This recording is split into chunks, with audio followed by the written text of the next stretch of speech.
Charley Hoffman and his wife, Stacy, with their daughters, Claire, 7, and Katelyn, 4, outside the recreational vehicle where they are living during the United States Open. The RV is parked on the grounds of a Montessori school, where 4 other golfers brought their vehicles for the tournament. CreditNicole Bengiveno for the New York TimesSOUTHAMPTON, NY. For 5 golfers, 4 of them champions of majors, home during the United States Open has been a makeshift camp of recreational vehicles. It sits on the grounds of a Montessori school, replete with a white picket fence, and abuts Shinnecock Hills Golf Club.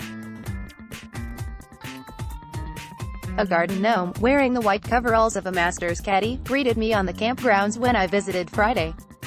The gnome wasn't a lucky charm for its owner, Bubba Watson, who missed the cut along with his next-door neighbor at Camp Shinnecock, Jason Day, the 2015 PGA champion. Then again, even the poshest surroundings couldn't ease Tiger Woods over the cut line. As Woods shot 10 over par in the first 2 rounds, he was staying aboard his 155-foot yacht, the Privacy, in Sag Harbor, about 15 miles northwest of Shinnecock Hills.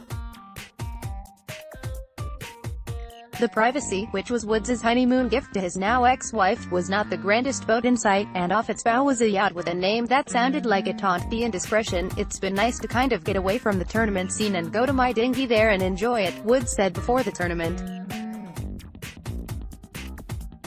The peripatetic lifestyle of professional golfers, who spend 20 to 30 weeks a year on the road, places a premium on comfort, convenience and, in some cases, community. The convenience element was amplified during this U.S. Open, where finding the right spot to stay required as much creative thinking as landing an approach shot on Shinnecock's devilish greens. The margin of error was small in this gridlocked summer playground. Image Tiger Woods docked his yacht, the Privacy, in Sag Harbor. CreditNicole Bengiveno for the New York Times. When you hear the commute for some people is taking 2.5 hours in traffic, it's very advantageous to be where we are, said Jimmy Walker, the 2016 PGA champion and a longtime RV owner. Joining him over the last week at the campsite were 2 other coach regulars, Day and the 2010 British Open champion, Lewis Oosthuizen, Watson, a first-year owner and a 2-time Masters champion, and Charley Hoffman, who was taking his first spin in the RV. It seemed to agree with him. Hoffman entered the weekend tied for second place. "It's always been intriguing for us," Hoffman's wife, Stacy, said. "With the logistics and traffic and everything, it's been an ideal week to try it out." The Hoffmans were the only renters at the campsite, but they are considering buying an RV. They have priced one model at about $2 million. Woods' yacht reportedly cost $20 million when he bought it 14 years ago. If a quiet spot to decompress was what Woods sought for the open week, he docked in the right place. Sag Harbor's residents include the singer Billy Joel and the former Met Keith Hernandez. Each of them can go anywhere in town and be assured of waiting in line like everyone else for a $5 latte or a $30 piece of fish. During Woods' stay, foot traffic along the marina increased as fans came in hope of seeing him up close or to take photographs of the Privacy, which was about 100 feet offshore. It's docked behind a locked gate. Charley and Stacy Hoffman, in the recreational vehicle they rented, with their younger daughter, who has given the RV a name, Princess. CreditNicole Bengiveno for the New York Times. If Woods had wanted to hide in plain sight, he could have stopped in at the American Hotel on Main Street, where public figures apparently can give their security detail a break, as New York's Governor, Andrew Cuomo, discovered last year when he was left alone to enjoy a leisurely dinner on the porch. Woods invited his caddy, Joe LaCava, to stay with him on the yacht during the tournament. With 5 bedrooms, it offered plenty of room for them to carve out their own space after long days together on the course, but LaCava had made other plans. Woods' hospitality extended only so far. "I asked for a tour of the yacht, with its gym and hot tub, and got the answer I expected."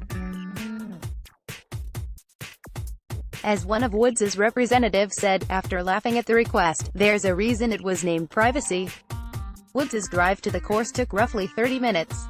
The residents of Camp Shinnecock could hop in their courtesy cars and reach the players' parking lot in 30 seconds. Their RVs were so close to the course, Hoffman walked one day. All 5 players at the camp hired drivers to convey their RVs to Southampton and set them up. The location was pretty desolate at night, but that didn't stop Walker from ordering a pizza delivery. He gave the school's address, and the pie arrived at his door piping hot. Walker and his wife, Erin, and their 2 sons typically stay in their RV for roughly a dozen tournaments each season. It offers them the convenience of a location close to the course plus all the comforts of home, a master suite with a king-size bed, bunk beds for the boys, a washer and dryer and a standard-size refrigerator. On Friday morning, rain was an unexpected guest, keeping the Hoffman's daughters, Claire, 7, and Katelyn, 4, cooped up in the coach, where their father was trying to rest for an afternoon tea time. He stretched out on a banquet that doubles as a pull-out bed and watched early coverage of the second round on a flat-screen television that dropped from the ceiling between the 2 front seats. His younger daughter had just discovered another luxury.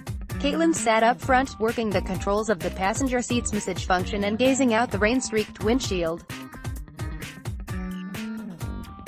She conjured a name for the RV, Princess. Claire played with a doll on one of the bunk beds stacked in a space that could be closed off by double pocket doors. When she grew too boisterous, Hoffman playfully slid the doors shut. He opened them a few seconds later, and Claire hopped down, scampered to the front of the coach, peered out the windshield and shouted, "It stopped raining." Claire Hoffman in her sleeping cubicle, talking with her mother. CreditNicole Bengiveno for the New York Times. Stacy Hoffman immediately noted another advantage to RV living: no common walls with other guests, there's no security to come in response to the noise, she said, laughing. All the RV lodgers had children, but the little ones weren't the only campers going door to door in search of playmates. They told a story from the Masters about how Watson, when bored, I wasn't shy about dropping in on his neighbors to see what they were doing. He's eating a burrito and he decides to come in and talk to me for about 30 minutes. Day said. He gets his burrito all over the ground and then just leaves. Day smiled. Actually, he said, it's nice to have people like that around, you know, to mess your bus up when you need them to. Camp Shinnecock is a fraternity within the tour family, a traveling support group where players can go about their business away from the circus they headline. The campers may not have had fans taking selfies in front of their coaches or stopping to gawk at their luxury lodging, but even here, the outside world occasionally encroached.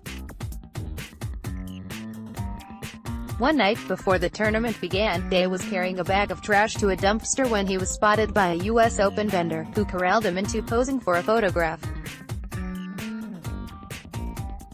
Day said he didn't mind. If the worst delay he faced at Shinnecock Hills was stopping for a photograph on his way to disposing of his garbage, life was good.